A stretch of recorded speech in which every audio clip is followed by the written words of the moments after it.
Welcome to the deep dive. Today we're really plunging into some ancient texts. Yes, a specific collection of discourses. Exactly, centered around one remarkable individual. Picture this. A young monk, just ordained, full of potential. But also grappling with some very real, very human struggles. That's our guide today, Venerable Vaṅgīsa. That's right. We're looking at excerpts from the Vaṅgīsavaggo. And this isn't just, history. No, not at all. It's a profound look at personal transformation. It shows how these inner challenges, these struggles, can actually become catalysts for real wisdom. So our mission really for this deep dive is to pull out that wisdom. We want to trace Vaṅgīsa's path. From novice to, well, much more. Right, from grappling with basic temptations all the way to enlightenment. We're looking for the surprising bits, the key insights that propelled his journey. And you might find some aha moments here. Definitely. Things that feel surprisingly relevant even thousands of years later. Okay, so let's unpack this right from the start. We meet Vaṅgīsa as, what was the phrase? Navohoti asherapabahito oyako vialapalo. Right. A new monk, recently ordained caretaker of the monastery. Very fresh. Very new to the life. And immediately, boom, a challenge. One that I think many of us can understand, maybe in different contexts, but still. Absolutely. The first two discourses, the Nikanda Sutta and Arati Sutta, they lay it out very clearly. What happens? Sambla Ithio, many women visit the monastery. Okay. And Vaṅgīsa experiences, well, the texts say, anabhirati upajati, raguchita anuthaseti. Meaning? Disaffection arises, and lust, rago, harasses his mind. And it's not just a fleeting thought. This is a deep internal struggle for him. Wow. Okay, so what's fascinating is his reaction, isn't it? He doesn't point fingers outward. No, not at all. His lament is internal. Which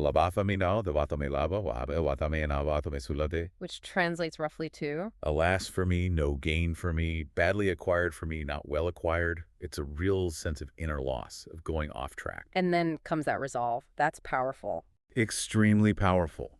Yanunhai atanava, atano anavirati vinodetva, abirati ubadeyanti. What if I myself, by myself, were to dispel my disaffection and produce satisfaction?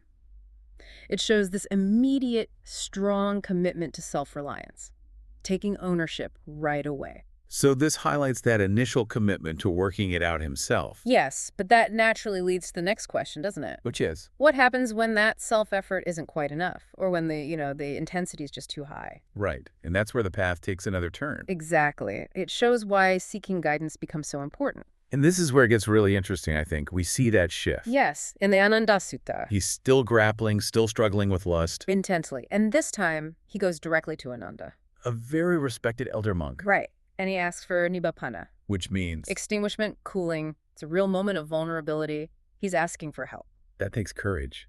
So what does Ananda say? Well, Ananda's advice is incredibly practical and insightful. He cuts right to the heart of it. How so? He tells Vaṅgīsa his mind is burning saññāya vipariyasa.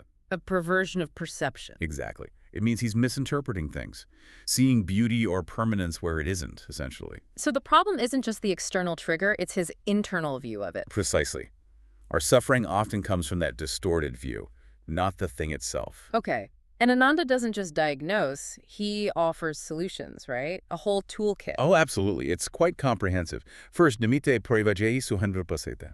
Avoid the sign of beauty linked to lust. Makes sense. But it's deeper than just avoidance. He says, sahore parato pasadukato makatato. See, formations, mental stuff, as not self and suffering, not as me or mine. Yes. Detached from identifying with them. And then, nimape maharaga mateheto punapuna. Extinguish that great lust. Don't keep burning again and again. A powerful imagery. And there's more. He suggests developing a sobayochita povedi, cultivate the mind on, well, ugliness, or the unattractive aspects of the body. Counterintuitive, maybe, but aimed at breaking the attraction. Exactly. And cultivate sadhikayagata mindfulness directed to the body. Staying present with the physical reality. And finally, nividabahulohava, be abundant in disenchantment. Wow. That's quite a prescription. Disenchantment. It means seeing things clearly without the allure, which leads to letting go. It's a really multi-pronged strategy, very practical. But the journey doesn't stop with overcoming sensory desire. There are, other hurdles. More subtle ones. Definitely. The Pesalatimanyanasate brings up conceit. Mana. Ah, pride, even after making progress. Yes. Vaṅgīsa has this amazing gift, this payupana, for spontaneous poetry, right? We'll get more into that, yeah. But because of this gift, the text says he finds himself atano paichimana anyepeseli bhikkhu atimanyanati. He starts undervaluing other virtuous monks because of his own eloquence. Exactly. That subtle trap of thinking, I'm special, because of a particular skill. That feels so human, doesn't it? Even on a spiritual path. Maybe especially then. It really is. Yeah. But the key thing is, he recognizes it. He feels remorse. Vipākhi-sāriputta, that self-awareness is crucial. It shows his practice is still working, still deepening.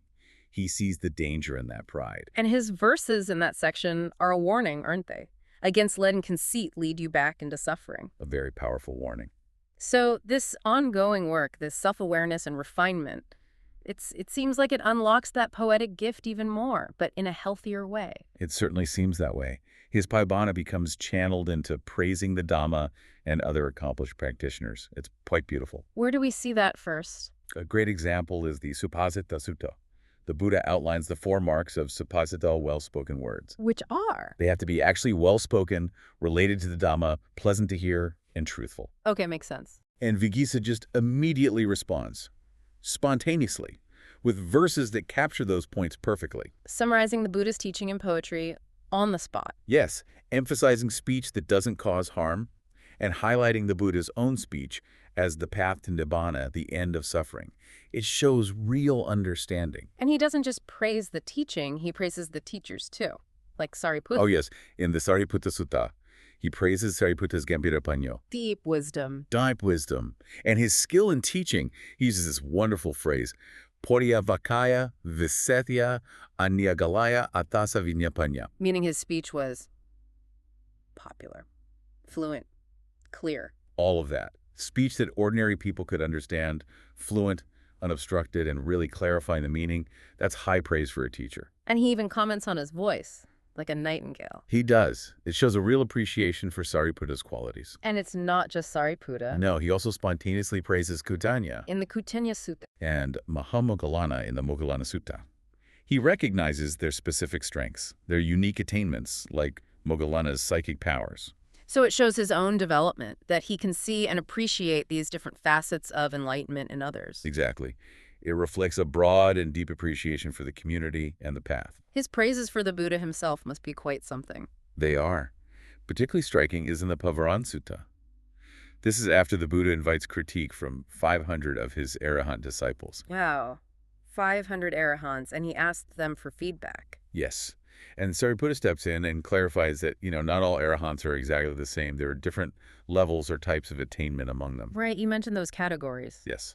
Sahipiktijja. 60, with the 3 higher knowledges, like remembering past lives, the divine eye.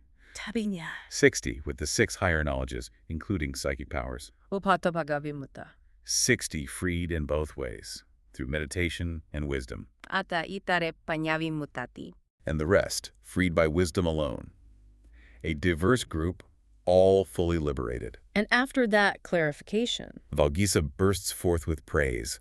He calls the Buddha a Kakavati, a wheel-turning monarch of Dhamma, and the monks his liberated sons following him.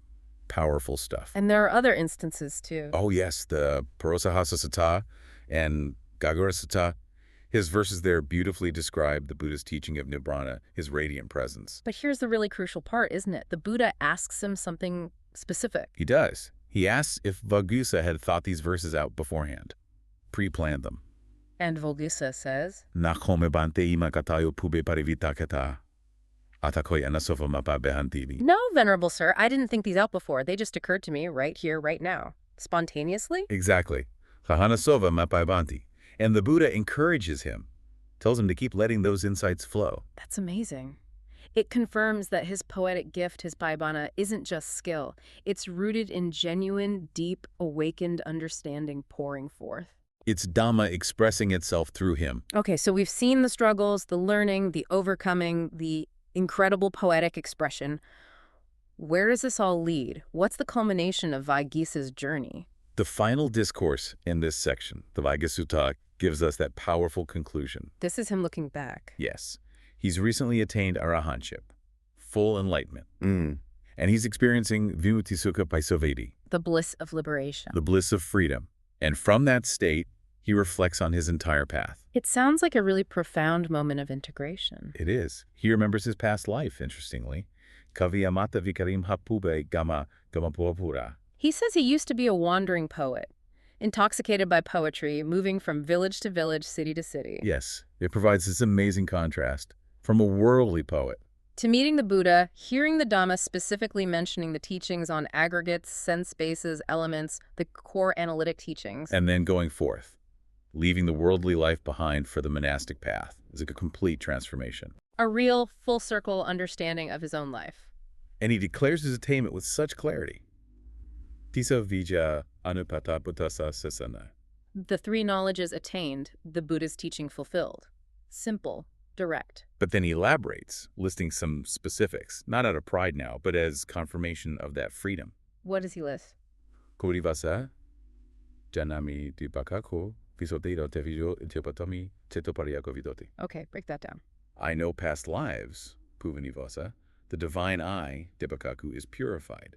I am a master of the threefold knowledge, Devijo. I've attained psychic power, idipato, and I'm skilled in knowing the minds of others, tetopariako vido. Wow, that's the checklist of arahantship in a way. It signifies the complete overcoming of defilements and the full realization of liberating wisdom. That's the ultimate aha moment of his entire story, the culmination. What an incredible journey we've traced with Vaṅgīsa, really, from that struggling novice. Dealing with very relatable temptations, lust. And even that subtle trap of intellectual pride, the conceit.